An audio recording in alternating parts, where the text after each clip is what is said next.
आज हम बातचीत करेंगे नितिन नामदेव से, जो चाणक्य लॉ एकेडमी के मेंटोर है। नमस्ते। नमस्कार। तो आपकी एकेडमी के बारे में हमें कुछ बताइए। चाणक्य लॉ एकेडमी जो है छत्तीसगढ़ में हम लोगों ने 2012 में इसको एस्टैब्लिश किया और कल जो है हम लोगों ने इसका 12th फाउंडेशन डे भी मनाया है। तो 12 साल हो गए इस एकेडमी के और अभी तक हम लोगों ने काफ़ी अच्छा बेहतर परफॉर्मेंस किया है और काफ़ी स्टूडेंट जो है हमारे यहाँ आज जुडिशरी में और लोक अभियोजक अधिकारी के रूप में कार्यरत हैं। तो ये कैसे शुरुआत हुई इस एकेडमी की? क्या विचार था आपका जब आपने ये शुरू की?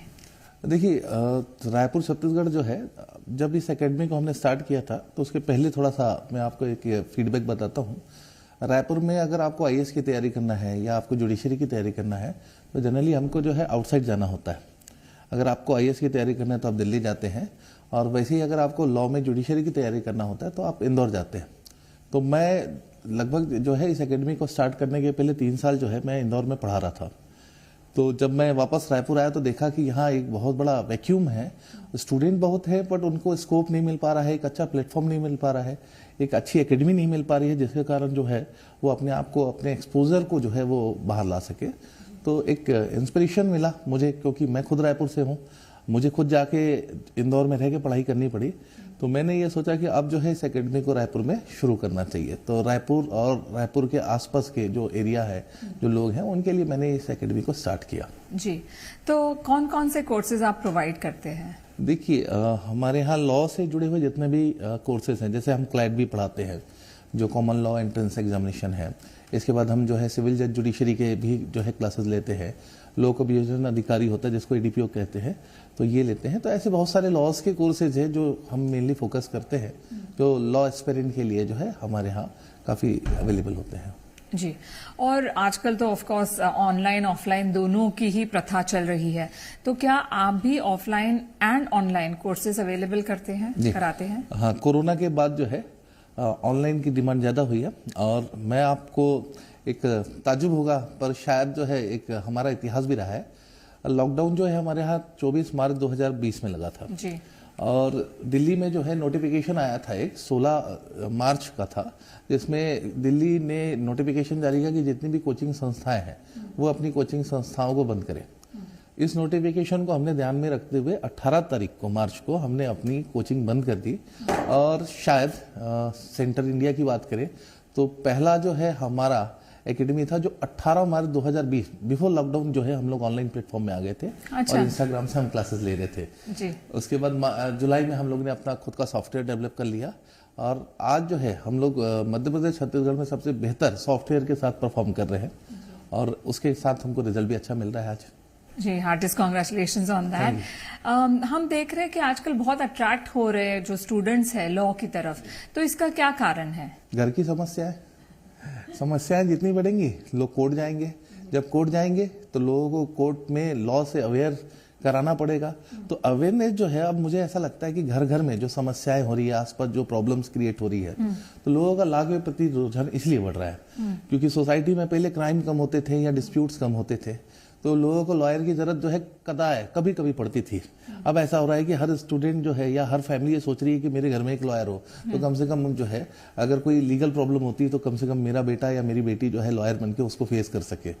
तो लॉ का रुझान बढ़ने का सबसे बड़ा कारण है कि जो लीगल अवेयरनेस जो है अभी लोगों के सामने, या जागरूकता, जो विधिक जागरूकता बढ़ रही है, तो लोगों को लॉ के प्रति रुझान इसके कारण ज्यादा बढ़ रहा है। जी, तो आपका सक्सेस रेशियो क्या है? सक्सेस रेशियो देखिए, इस एकेडमी को तो मैंने जब शुरू किया था 5 स्टूडेंट, धीरे धीरे मैं इसको रन कर रहा हूँ। तो फर्स्ट मेरा अगर 2012 का रिजल्ट बोलेंगे तो मैंने केवल 5 स्टूडेंट जो हैं अपने कोचिंग संस्था से दिए थे। बट अभी 2023 में अभी जो है हाल में हमारा रिजल्ट आया है, तो हमने आउट ऑफ 49 में 35 स्टूडेंट जो है यहाँ सेलेक्ट कराए हैं। तो देखा जाए तो हमने ग्रोथ जो है धीरे धीरे शुरू की है, बट आज हम लोग 60% जो टोटल वैकेंसीज होती है उसके आसपास जो है हम लोग अपना सिलेक्शन रेशियो देखते हैं। अच्छा, तो ये सक्सेस रेट तो बहुत हाई है, क्या स्ट्रैटेजी रही है आपकी? देखिए, किसी भी एकेडमी में 3 चीजें बहुत जरूरी है। पहली चीज जरूरी है वो है टीचर का डेडिकेशन। वो बहुत ज़रूरी है, क्योंकि अगर जब तक टीचर डेडिकेटेड नहीं होगा अपने स्टूडेंट के लिए, तब तक जो है परफॉर्मेंस वो नहीं दे पाएगा। जी। तो सबसे इम्पोर्टेंट तो यही है कि हमारे यहाँ जितनी भी फैकल्टीज़ हैं वो डेडिकेटेड हैं। दूसरा, अनुशासन, डिसिप्लिन बहुत ज़रूरी है। मतलब बाकी आज की तारीख में मतलब जितनी भी कोचिंग क्लासेस हैं वो स्टूडेंट को पिक करने के लिए सोचती है, बट हमारी एकेडमी ये सोचती है कि हम उन्हीं स्टूडेंट को जो है पिक करें या उन स्टूडेंट को पढ़ाएं जो डेडिकेटेड भी है और जो फोकस्ड है। तो ये दूसरी चीज़ है। और तीसरी चीज़ जो है वो है कमिटमेंट। कमिटमेंट बहुत ज़रूरी है। अगर टीचर ने या एकेडमी ने कहा है कि हम इस टाइम पे आपका कोर्स कराएंगे और इस टाइम पे आपका परफॉर्मेंस लेंगे, आपके टेस्ट पेपर लेंगे, वो बहुत इंपॉर्टेंट होता है। अगर हम ये तीनों चीज़ों को मेंटेन करते हैं तो एक एकेडमी चलती है। तो ये तीनों चीज़ें हम एकेडमी में लेके चल रहे हैं, इसलिए जो है हम ये कह सकते हैं कि हम बेहतर परफॉर्मेंस कर रहे हैं। एक अलग सा सवाल, और वो ये है कि जैसे मेरे काफी सारे डॉक्टर फ्रेंड्स हैं, तो वो कहते हैं कि हम हमारे बच्चों को डॉक्टर नहीं बनाएंगे, या एक सेक्टर ऐसा है डॉक्टर्स का जो कहता है कि नहीं, हमारे बच्चे डॉक्टर्स ही बनेंगे। तो आपके बच्चे को क्या कहेंगे, क्योंकि आपके बेटे यहाँ आए हुए हैं, तो उनसे क्या कहेंगे कि उसे लॉ करना है कि यू विल बी अगेंस्ट? देखिए, मैं तो अपने बेटे को फ्री छोड़ा हूँ, तो वो तो आईएएस बनना चाहता है।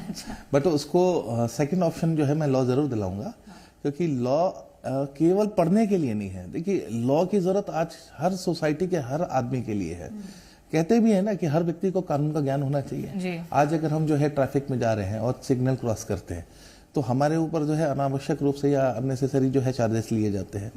और उसका कारण ये है क्योंकि हम लॉ से अवेयर नहीं है। आज हमारे ऊपर बहुत मतलब कंज्यूमर के रूप में हमारे साथ बहुत सारे डिस्प्यूट होते हैं, और हम जो है अननेसेसरी वहाँ पर भी जो है विवादों में फंस जाते हैं, बिकॉज हमारे पास लॉ का नॉलेज नहीं है। तो कानून का ज्ञान हर व्यक्ति को होना चाहिए। मेरा बेटा क्या पढ़ेगा ये जरूरी नहीं है, बस मैं इतना जानूंगा कि बेटे को लॉ के बारे में जानकारी होना जरूरी है, ताकि वो दुनिया में अगर उसके साथ कोई अन्याय हो तो उसको फेस कर सके वो। जी। और अगर हम स्टूडेंट्स की बात करें, आप मेंटोर है, तो क्या एडवाइस देंगे आप स्टूडेंट्स को, लॉ के जो स्टूडेंट है? तो मैं लॉ के स्टूडेंट को तो यही कहता हूँ कि ये स्टडी ही जो है ये फाइट राइट है, मतलब ये अधिकारों के लिए लड़ना है। तो अधिकारों के लिए लड़ने का मतलब ये नहीं है कि आपके अंदर जो है एक एरोगेंसी होना चाहिए कि नहीं आपको लड़ना है। लड़ने का मतलब ये है कि आपको एक प्रोसेस से, एक प्रोटोकॉल से आपको फाइट करनी है। तो सबसे पहले जो लॉ के स्टूडेंट हैं उनको मैं यही कहूँगा कि थोड़ा सा पेशेंस रखें, पढ़ते समय, प्रैक्टिस करते समय या किसी भी चीज़ की वो तैयारी कर रहे हैं, और एक समय के बाद जो है अगर वो कंटिन्यूस रहेंगे तो वो चाहे एक अच्छे एडवोकेट के रूप में हो या एक जुडिशरी के एक जज के रूप में हो, जिस फील्ड में है वहाँ पर वो बेहतर कर पाएंगे। जी। चाणक्य लॉ अकेडमी ने 12 साल कंप्लीट किए हैं और बहुत सक्सेसफुली।